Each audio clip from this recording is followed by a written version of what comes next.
Hallelujah. ನಮ್ಮ ಕರ್ತನಾದ ಯೇಸು ಕ್ರಿಸ್ತನ ನಾಮದಲ್ಲಿ ನಿಮ್ಮೆಲ್ಲರಿಗೂ ಶುಭಗಳು. Good morning. ಬೆಳಗಾಯಿತು ಪ್ರಿಯರೇ, ಬನ್ನಿರಿ. ಮತ್ತೊಂದು ದಿನ ದೇವರು ನಮಗೆ ಅನುಗ್ರಹಿಸಿದ್ದಾರೆ. ಈಗ ಏಪ್ರಿಲ್ ತಿಂಗಳಿನಲ್ಲಿ ಮುಂದಕ್ಕೆ ಸಾಗ್ತಿದ್ದೇವೆ. 9ನೇ ತಾರೀಕಿಗೆ ಬಂದೆವು. ಈ ದಿನ ದೇವರು ನಮಗೆ ಏನು ತಿಳಿಸುತ್ತಾರೆ ಎಂದು ತಿಳಿದುಕೊಳ್ಳೋಣ, ಕೇಳೋಣ. ಬನ್ನಿ ಚಿಕ್ಕ ಪ್ರಾರ್ಥನೆ ಮಾಡೋಣ. ಪರಿಶುದ್ಧ ದೇವರೇ, ನಿಮಗೆ ವಂದನೆಗಳು. ಹೊಸ ವರ್ಷದಲ್ಲಿ ಪ್ರವೇಶಿಸಿದ ನಂತರ ಆಗಲೇ 3 ತಿಂಗಳು ಕಳೆದು ಈಗ 4ನೇ ತಿಂಗಳಲ್ಲಿ ಪ್ರವೇಶಿಸಿದ್ದೇವೆ. ಈ ಕ್ವಾರ್ಟರ್ಲಿಯಲ್ಲಿ ಯಾವ ರೀತಿಯಾಗಿದ್ದೇವೆಂದು, ಏನು ಮಾಡಿದ್ದೇವೆಂದು ಪರಿಶೀಲಿಸಿಕೊಂಡು ಕನಿಷ್ಠ ಈಗ ನಮ್ಮ ಮುಂದಿರುವ ಸಮಯವನ್ನು ಸದುಪಯೋಗ ಮಾಡಿಕೊಳ್ಳಲು ನಮ್ಮೆಲ್ಲರಿಗೂ ಸಹಾಯ ಮಾಡಿರಿ ಎಂದು ಕ್ರಿಸ್ತನ ನಾಮದಲ್ಲಿ ಬೇಡುತ್ತೇವೆ ತಂದೆಯೇ, ಆಮೇನ್. ದೇವರಿಗೆ ಸ್ತೋತ್ರ. ಹೌದಲ್ಲ ಪ್ರಿಯರೇ, ಗಡಿಯಾರಗಳು ತಿರುಗುತ್ತಲೇ ಇವೆ, ಕ್ಯಾಲೆಂಡರ್ಗಳು ಬದಲಾಗ್ತಲೇ ಇವೆ, ವರ್ಷಗಳು ಗತಿಸಿ ಹೋಗುತ್ತಲೇ ಇವೆ. ನಮ್ಮ ಜೀವಿತದಲ್ಲಿ ನಾವು ಏನಾದರೂ ಸಾಧಿಸಿದ್ದೇವೋ ಅಂದರೆ ದೇವರ ಚಿತ್ತ ತಿಳಿದುಕೊಂಡಿದ್ದೇವಾ, ದೇವರ ಪ್ರಣಾಳಿಕೆಯಲ್ಲಿದ್ದೇವಾ ಎಂಬುದನ್ನು ಪರಿಶೀಲಿಸಿಕೊಳ್ಳಬೇಕು. ಹಾಗೆ ಪರಿಶೀಲಿಸಿಕೊಳ್ಳುವುದಕ್ಕಾಗಿ ಒಂದು ಸಾರಿ ಎಫೆಸದವರಿಗೆ ಬರೆದ ಪತ್ರಿಕೆ 5ನೇ ಅಧ್ಯಾಯ 15ನೇ ವಚನ ಓದುತ್ತಿದ್ದೇನೆ, ಕೇಳ್ರಿ. ದಿನಗಳು ಕೆಟ್ಟವುಗಳಾಗಿ ಇರೋದ್ರಿಂದ ಒಳ್ಳೆ ದಿನಗಳು ಬರ್ತವೆ ಎಂದು ಹೇಳಿದರು, ಆದರೆ ನಾವು ನೋಡ್ತಿರೋದು ಕೆಟ್ಟ ದಿನಗಳೇ. ಹೌದಲ್ಲವೇ?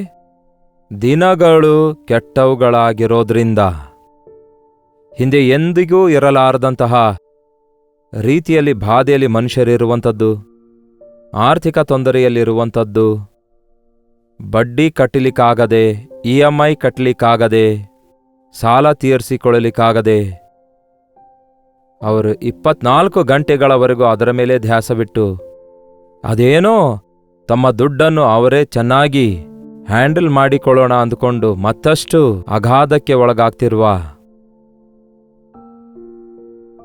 ಸಾಧಾರಣ ಮನುಷ್ಯರು ಇದ್ದಾರೆ. ದೊಡ್ಡ ದೊಡ್ಡ ಐಶ್ವರ್ಯವಂತರು, ಕುಬೇರು ಅನ್ನಿಸಿಕೊಳ್ಳುವವರು ಕೂಡ ಇದ್ದಾರೆ. ಅವ್ರ ಬಗ್ಗೆ ಕೇಳ್ತೇವಲ್ಲವೇ, ನೋಡುತ್ತೇವಲ್ಲವೇ?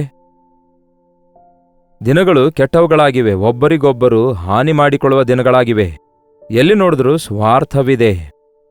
ಎಷ್ಟು ತ್ವರಿತವಾಗಿ ಒಬ್ಬ ವ್ಯಕ್ತಿ ತನ್ನ ಬುದ್ಧಿ ಬದಲಾಯಿಸಿಕೊಳ್ತಾನೆ ನೋಡಿ. ನಿಮ್ಮ ಪಕ್ಷದಲ್ಲಿದ್ದವನು ಪರರ ಪಕ್ಷ ಹೋಗ್ತಾನೆ. ನಿಮ್ಮನ್ನು ಮೆಚ್ಚಿಕೊಳ್ಳುವವನೇ ನಿಮ್ಮ ಮನಸ್ಸನ್ನು ನೋಯಿಸಿಬಿಡುತ್ತಾನೆ.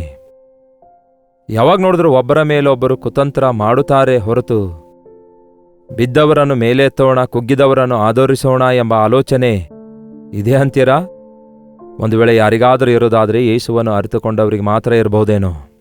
ಆದರೆ ಪ್ರತಿ ಮನುಷ್ಯನು ಸ್ವಾರ್ಥತೆಯಿಂದ ತುಂಬಿಕೊಂಡಿದ್ದಾನೆ.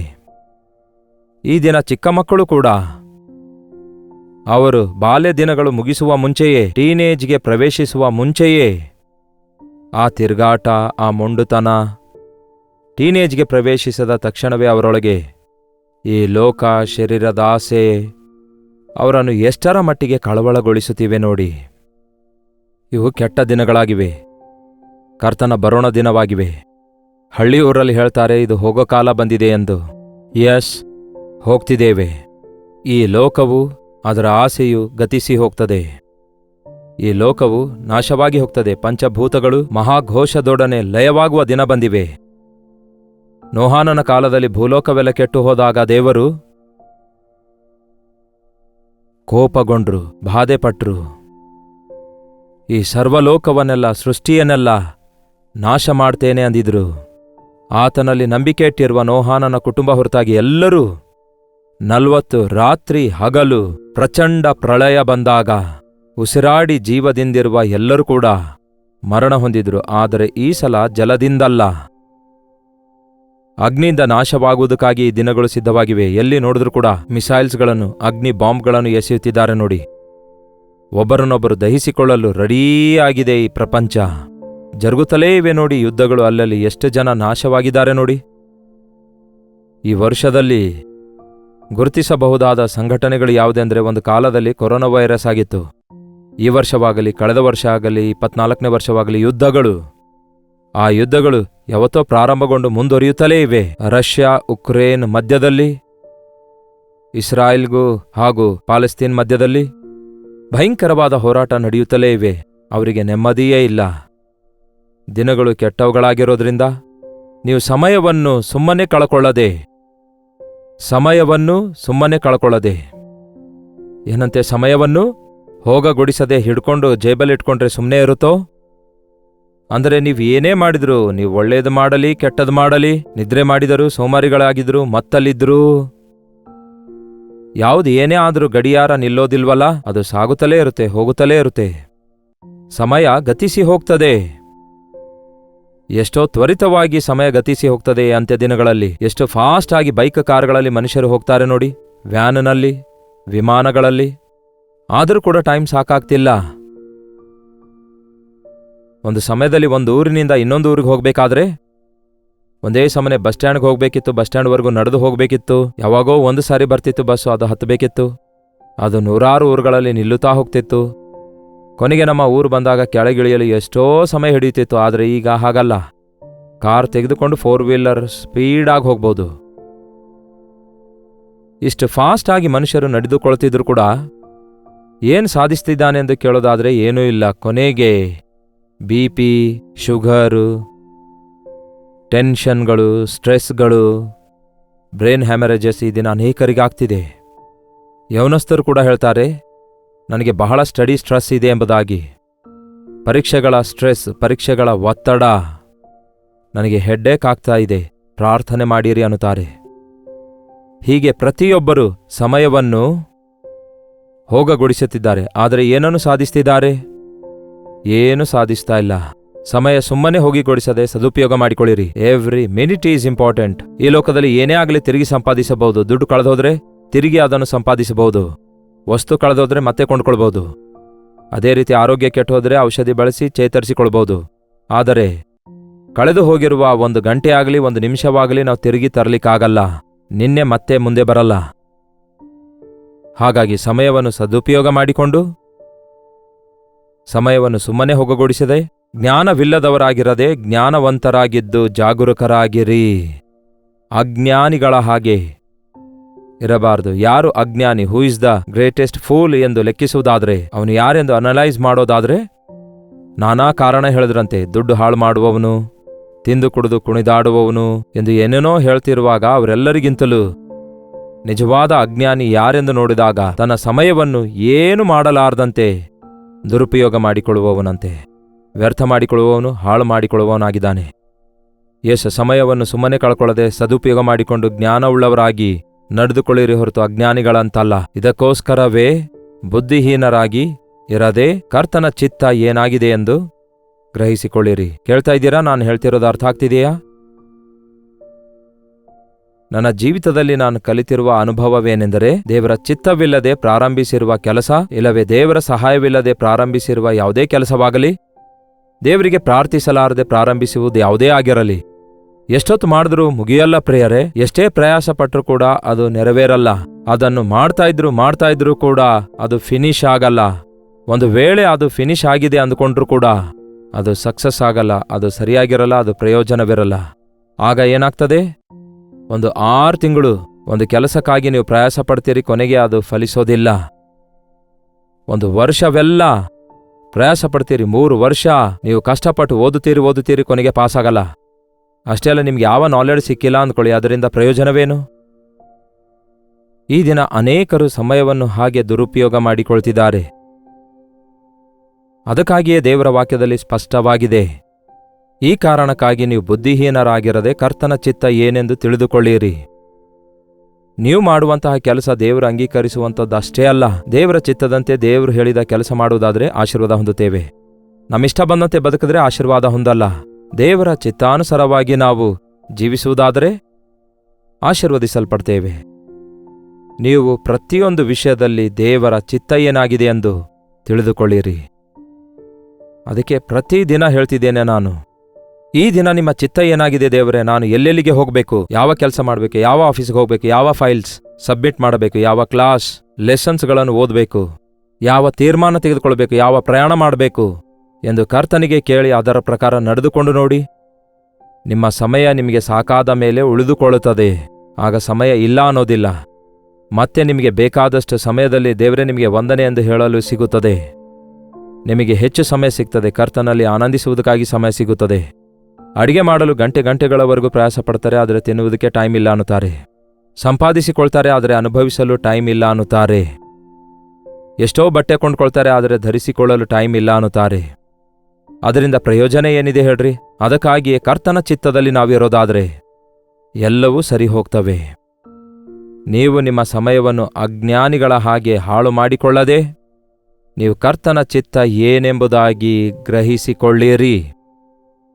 ಆತನ ಚಿತ್ತ ಉತ್ತಮವಾಗಿದೆ. ಆತನ ಚಿತ್ತದಲ್ಲಿ ನಾವು ಕೆಲಸ ಪ್ರಾರಂಭಿಸುವಾಗ ಮುಗಿಸುತ್ತೇವೆ.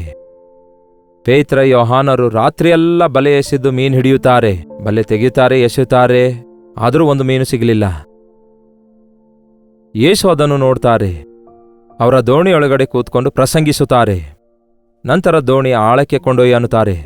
ಈಗ ಬಲೆ ಹಾಕನ್ನುತ್ತಾರೆ. ಅದಕ್ಕೆ ಪೇತ್ರ ಏನು ಹೇಳ್ತಾನೆ ಗೊತ್ತಾ? ಸ್ವಾಮಿ, ರಾತ್ರಿಯೆಲ್ಲ ಪ್ರಯಾಸ ಪಟ್ಟಿದ್ದೇವೆ, ಆದರೆ ನಮಗೇನು ದೊರಕಲಿಲ್ಲ. ರಾತ್ರಿಯೆಲ್ಲ ಬಲೆ ಎಸೆಯುತ್ತಲೇ ಇದ್ದಾರೆ. ಬಲೆ ಎಸೆಯುತ್ತಾರೆ, ತೆಗೆಯುತ್ತಾರೆ, ಎಸೆಯುತ್ತಾರೆ, ತೆಗೆಯುತ್ತಾರೆ. ಅದೇ ನೀರಿನಲ್ಲಿ, ಅದೇ ಗಲಿಲಾಯ ಸಮುದ್ರದಲ್ಲಿ ಅವರು ಸುತ್ತಲೂ ತಿರುಗಾಡಿ ಬಲೆ ಹಾಕ್ತಾರೆ, ಒಂದು ಮೀನು ಸಿಗಲಿಲ್ಲ. ಆದರೆ ಯೇಸು ಹೇಳಿರುವ ಸಮಯದಲ್ಲಿ, ಯೇಸು ಹೇಳಿದ ಮಾತಿನ ಪ್ರಕಾರ ನಾವು ರಾತ್ರಿಯೆಲ್ಲ ಪ್ರಯಾಸ ಪಟ್ಟಿದ್ದೇವೆ, ಏನೂ ಸಿಗಲಿಲ್ಲ, ಆದರೂ ನಿನ್ನ ಮಾತಿನ ಮೇರೆಗೆ ಬಲೆ ಹಾಕುತ್ತೇವೆ ಎಂದು ಹೇಳಿ ಬಲೆ ಹಾಕಿದಾಗ ಏನಾಯ್ತೆಂದು ನಿಮಗೆ ಗೊತ್ತಲ್ಲವೋ? ರಾಶಿ ರಾಶಿಯಾಗಿ ಮೀನುಗಳನ್ನು ಹಿಡಿಯುತ್ತಾರೆ. 2 ದೋಣಿಗಳು ತುಂಬಿಕೊಳ್ಳುವಷ್ಟು ಮೀನು ಸಿಗುತ್ತವೆ. ಅಷ್ಟು ಮೀನು ಸಿಗ್ತವೆ. ರಾತ್ರಿ ಎಲ್ಲ ಪ್ರಯಾಸಪಟ್ಟರೂ ಸಿಗದೇ ಇರುವಂಥದ್ದು ಒಂದೇ ಒಂದು 1 ಟ್ರೈ ಅಷ್ಟೇ. ಒಂದೇ ಏಟಿಗೆ ಹಿಟ್ಟಾದರೂ ಅನ್ನುತ್ತೇವಲ್ಲವೇ, ಸೆಟ್ ಆದರೂ ಅನ್ನುತ್ತಾರಲ್ಲವೇ? ವಾರಕ್ಕೆ ಬೇಕಾದಷ್ಟು ಸಂಪಾದನೆ ಅವರಿಗೀಗ ಸಿಕ್ಕಿತಂತೆ. ಕರ್ತನ ಚಿತ್ತದಲ್ಲಿ ಮಾಡುವ ಕೆಲಸಗಳು ಹಾಗೆಯೇ ಇರ್ತವೆ. ನಾವೇನಾದರೂ ನಮ್ಮ ಸ್ವಂತ ಆಲೋಚನೆಯಿಂದ ಕೆಲಸ ಮಾಡುವುದಾದರೆ ಆ ಕೆಲಸ ನಡೆಯುವುದಿಲ್ಲ, ಆ ಕೆಲಸ ಜರುಗುವುದಿಲ್ಲ, ಅದು ನೆರವೇರುವುದಿಲ್ಲ, ಅದು ಪರಿಪೂರ್ಣ ಆಗೋದಿಲ್ಲ. ಮಧ್ಯದಲ್ಲಿಯೇ ನಿಲ್ಲಿಸುತ್ತಾರೆ ಅನೇಕರು. ಸ್ಟಡೀಸ್ ನಿಲ್ಲಿಸುವವರಿದ್ದಾರೆ, ಮನೆ ನಿರ್ಮಾಣ ನಿಲ್ಲಿಸುವಂಥವರಿದ್ದಾರೆ, ಎಂಗೇಜ್ಮೆಂಟ್ ಆದ ನಂತರ ಮದುವೆ ನಿಲ್ಲಿಸುವಂಥವರಿದ್ದಾರೆ. ಹೌದಲ್ಲವೇ? ಹೀಗೆ ಎಷ್ಟೋ ವಿಷಯಗಳಲ್ಲಿ ಹಿಂದೆ ಬೀಳ್ತಿದ್ದಾರೆ. ಕಾರಣ, ನಮ್ಮ ಕೆಲಸಗಳಲ್ಲಿ ದೇವರ ಆಶೀರ್ವಾದವಿಲ್ಲ, ನಮ್ಮ ಕೆಲಸಗಳಲ್ಲಿ ದೇವರ ಸಹಾಯವಿಲ್ಲ, ನಮ್ಮ ನಿರ್ಣಯಗಳು ದೇವರ ಚಿತ್ತಾನುಸಾರವಾದದ್ದಲ್ಲ. ನಾವು ಬಹಳಷ್ಟು ಸಾರಿ ಅಂದುಕೊಳ್ತೇವೆ, ನಾವು ಪ್ರಾರ್ಥನೆಯಲ್ಲಿ ಕಳೆಯುವ ಸಮಯ ವ್ಯರ್ಥ ಅಂದುಕೊಳ್ತೇವೆ. ಎಷ್ಟು ಅವಿವೇಕ ಅದು! ದೇವರು ಕೊಟ್ಟಿರುವ 24 ಗಂಟೆಗಳಲ್ಲಿ ನೀವು ಪ್ರಾರ್ಥನೆಗಾಗಿ ಕಳೆಯುವ 1 ಗಂಟೆ ವ್ಯರ್ಥ ಅಂದುಕೊಳ್ಳೋದಾದರೆ 23 ಗಂಟೆಗಳಲ್ಲಿ ಏನು ಸಾಧಿಸಿದ್ರಿ? 23 ಗಂಟೆಗಳಲ್ಲಿ ನೀವು ನೀವು ನಿದ್ರೆ ಮಾಡುತ್ತಾ ಇದ್ರೂ ಕೂಡ ದೇವರು ನಿಮ್ಮನ್ನು ಆಶೀರ್ವದಿಸ್ತಾರೆ. ಆಗ ನೀವು ಪ್ರಶಾಂತವಾಗಿ, ಆರೋಗ್ಯಕರವಾಗಿ, ಆನಂದಕರವಾಗಿ ನಿದ್ರೆ ಮಾಡುವ ಹಾಗೆ ದೇವರು ನಿಮ್ಮನ್ನು ಆಶೀರ್ವದಿಸಬೇಕಾದರೆ ಆತನ ಚಿತ್ತದಲ್ಲಿ ಪ್ರತಿದಿನ ಸಮಯ ಉಪಯೋಗ ಮಾಡಿಕೊಳ್ಳಿ. ದೇವರೇ, ನಿಮ್ಮ ಚಿತ್ತ ಏನಾಗಿದೆ ಅಂತ ಕೇಳಿ ತಿಳ್ಕೊಳ್ಳಿರಿ. ದೇವರ ಚಿತ್ತದಲ್ಲಿ ಒಂದು ಕೆಲಸವನ್ನು ನಾವು ಪ್ರಾರಂಭಿಸುವಾಗ ಗಂಟೆಗಳವರೆಗೂ, ದಿನಗಳವರೆಗೂ, ವರ್ಷಗಳವರೆಗೂ ಮಾಡುತ್ತಾ ಬಂದಿರುವ ಕೆಲಸವನ್ನು ನಿಮಿಷಗಳಲ್ಲಿಯೇ ಮುಗಿಸಬಲ್ಲೆವು. ಯೇಸುವೇ, ನಿನ್ನ ಮಾತಿನ ಪ್ರಕಾರ ಬಲೆ ಎಸೆಯುತ್ತಿದ್ದೇನೆ ಎಂದು ಎಸೆದ ಕೂಡಲೇ 2 ದೋಣಿಗಳು ತುಂಬಿಕೊಳ್ಳುವಷ್ಟು, ಬಲೆಗಳು ಹರಿದುಕೊಳ್ಳುವಷ್ಟು ರಾಶಿ ರಾಶಿಯಾಗಿ ಮೀನುಗಳು ಅವರಿಗೆ ಸಿಕ್ಕುವು. ಮೀನುಗಳು ಸಿಕ್ಕುವು. ದೇವರ ಚಿತ್ತದಲ್ಲಿಯೇ ಪ್ರತಿ ಕೆಲಸ ಮಾಡೋಣ. ಈ ದಿನವಿಡೀ ಸಮಯವಿಲ್ಲವೆಂದು ಹೇಳದೆ ಸಮಯಕ್ಕೆ ತಕ್ಕಂತೆ ಕೆಲಸ ಮಾಡಿರಿ. ಪ್ರತಿಯೊಂದಕ್ಕೂ ಸಮಯವಿದೆ. ಯಾವಾಗ ಯಾವುದು ಮಾಡಬೇಕೋ ಅದೇ ಕೆಲಸ ಮಾಡಿರಿ. ಆಯಾ ಕೆಲಸ ಆವಾಗಲೇ ಮಾಡಿ. ಸೋಮಾರಿತನ ಬೇಡ. ಪ್ರಾರ್ಥನಾಪೂರ್ವಕವಾಗಿ ಮಾಡಿರಿ. ಮುಖ್ಯವಾದ ಪ್ರಯಾಣಗಳು, ಪರಿಶ್ರಮಗಳು, ತೀರ್ಮಾನಗಳನ್ನು ಖಚಿತವಾಗಿಯೂ ದೇವರ ಚಿತ್ತವಿರಲಾರದೆ ನಿರ್ಣಯ ತೆಗೆದುಕೊಳ್ಳಬಾರದು, ಮುಂದಕ್ಕೆ ಹೋಗಬಾರದು. ದೇವರ ಚಿತ್ತದಲ್ಲಿ ನಾವು ಬದುಕುವುದಾದರೆ ನಮಗೆ ಬೇಕಾದಷ್ಟು ಸ್ಪೇರ್ ಟೈಮ್, ಬೇಕಾಗಿರುವ ಶರೀರಕ್ಕೆ ವಿಶ್ರಾಂತಿ, ಆತ್ಮಕ್ಕೆ ಬೇಕಾದ ಸಂತೈಸುವಿಕೆ, ದೇವರೊಂದಿಗೆ ಆನಂದಿಸುವುದಕ್ಕಾಗಿ, ದೇವರನ್ನು ಸ್ತುತಿಸುವುದಕ್ಕಾಗಿ ದೇವರು ನಮಗೆ ಸಮಯ ಒದಗಿಸುತ್ತಾರೆ. ಪ್ರಾರ್ಥನೆ. ಪರಿಶುದ್ಧ ದೇವರೇ, ಪ್ರೀತಿಯುಳ್ಳ ತಂದೆಯೇ, ಒಂದು ಸಾರಿ ನಮ್ಮನ್ನು ನೋಡಿರಿ. ಲೋಕದಲ್ಲಿ, ಕೆಟ್ಟು ಹೋದ ಈ ಲೋಕದಲ್ಲಿ ಯಾವ ಕಡೆ ನೋಡಿದ್ರೂ ಈ ಪ್ರಪಂಚದಲ್ಲಿ ಏನಾಗ್ತದೋ ಎಂಬ ಪರಿಸ್ಥಿತಿಯಲ್ಲಿದ್ದೇವೆ. ಎಲ್ಲಿ ನೋಡಿದ್ರೂ ಅನ್ಯಾಯ, ಮೋಹ, ಮೋಸ, ಸ್ವಾರ್ಥ ಇದೆ. ಲೋಕದ ಆಕರ್ಷಣೆಗಳು ಮನುಷ್ಯರಿಗೆ ಹಿಡಿದು ಪೀಡಿಸಿ ಕಾಡಿಸುತ್ತಿವೆ. ಇಂತಹ ಪರಿಸ್ಥಿತಿಯಲ್ಲಿ ದೇವರೇ, ನಮ್ಮ ಸಮಯವನ್ನು ಸದುಪಯೋಗ ಮಾಡಿಕೊಳ್ಳುವಂತೆ, ನಿಮ್ಮ ವಾಕ್ಯದೊಂದಿಗೆ ಸಮಯ ಕಳೆಯಲು, ನಿಮ್ಮ ಸನ್ನಿಧಿಯಲ್ಲಿ ಕಾಲ ಕಳೆಯಲು ಪ್ರಾರ್ಥನೆಯಲ್ಲಿ ಸಮಯ ಕಳೆಯಲು, ನಿಮ್ಮ ಆಜ್ಞೆದ ಪ್ರಕಾರ ನಡೆದುಕೊಳ್ಳುವಂತೆ, ನಿಮ್ಮ ಆಜ್ಞೆಗೆ ವಿಧೇಯರಾಗುವಂತೆ, ಪ್ರತಿದಿನ ನಾವು ಸಾಧಿಸಬೇಕಾದ ಕೆಲಸಗಳನ್ನು ಸಾಧಿಸುವಂತೆ, ದಿನೇ ದಿನೇ ಅಭಿವೃದ್ಧಿಯೊಂದಿಗೆ ನಿಮಗೆ ಸಹಾಯ ಮಾಡುವಂತೆ ನಮ್ಮೆಲ್ಲರಿಗೂ ಸಹಾಯ ಮಾಡಿರೆಂದು ಕ್ರಿಸ್ತನ ನಾಮದಲ್ಲಿ ಬೇಡುತ್ತೇನೆ ತಂದೆಯೇ, ಆಮೇನ್. ತಂದೆಯಾದ ದೇವರ ಪ್ರೀತಿಯೂ, ಮಗನಾಗಿರುವ ಕ್ರಿಸ್ತನ ಕೃಪೆಯೂ, ಆದರಣೆಕರ್ತನಾದ ಪವಿತ್ರಾತ್ಮನ ಸಹವಾಸವು ಕೂಡಿ ಬಂದಿರುವ ನಮ್ಮೆಲ್ಲರ ಸಂಗಡ ಇಂದಿಗೂ ಸದಾಕಾಲಕ್ಕೂ ನೆಲೆಯಾಗಿರಲಿ, ಆಮೇನ್. ದೇವರಿಗೆ ಸ್ತೋತ್ರ. ನಿಮ್ಮ ಪ್ರಾರ್ಥನಾ ಮನವಿಗಳನ್ನು 8939731313 ನಂಬರ್ಗೆ, ನೀವು ಇತರ ದೇಶದಿಂದಲೂ ವೀಕ್ಷಿಸುವುದಾದರೆ ಕೊಡಲ್ಪಟ್ಟ ಇದೇ ನಂಬರ್ಗೆ ಒಂದು ಟೆಕ್ಸ್ಟ್ ಆಗಲಿ, ವಾಯ್ಸ್ ಮೆಸೇಜ್ ಮುಖಾಂತರ ವಾಟ್ಸಪ್ ಕಳಿಸಿರಿ. ನಿಮಗಾಗಿ ಪ್ರಾರ್ಥಿಸ್ತಿದ್ದೇವೆ. ತಪ್ಪದೆ ನಿಮಗೆ ದೇವರು ಸಹಾಯ ಮಾಡ್ತಾರೆ. ನೀವು ಕೂಡ ಪ್ರಾರ್ಥಿಸಿ ಪ್ರಿಯರೇ. ಡಾಕ್ಟರ್ ಜಯಪಾಲ್ ಕನ್ನಡ ಯೂಟ್ಯೂಬ್ ಚಾನಲ್ಗೆ ಸಬ್ಸ್ಕ್ರೈಬ್ ಮಾಡಿರಿ, ಲೈಕ್ ಮಾಡಿರಿ. ನಿಮ್ಮ ಹೆಸರು ಊರು ಕಾಮೆಂಟ್ ಸೆಕ್ಷನ್ನಲ್ಲಿ ಬಂದು ಟೈಪ್ ಮಾಡುವುದನ್ನು ಮರೆಯಬೇಡಿ. ಕರ್ತನ ಚಿತ್ತವಿರುವುದಾದರೆ ಮತ್ತೆ ನಾಳೆ ಇದೇ ಅನುದಿನದ ಧ್ಯಾನ ಎಂಬ ಕಾರ್ಯಕ್ರಮದಲ್ಲಿ ಮತ್ತೆ ಭೇಟಿಯಾಗೋಣ. ಅಲ್ಲಿವರೆಗೂ ದೇವರ ಮಹಾಕೃಪೆ ನಿಮ್ಮೆಲ್ಲರೊಂದಿಗಿರಲಿ.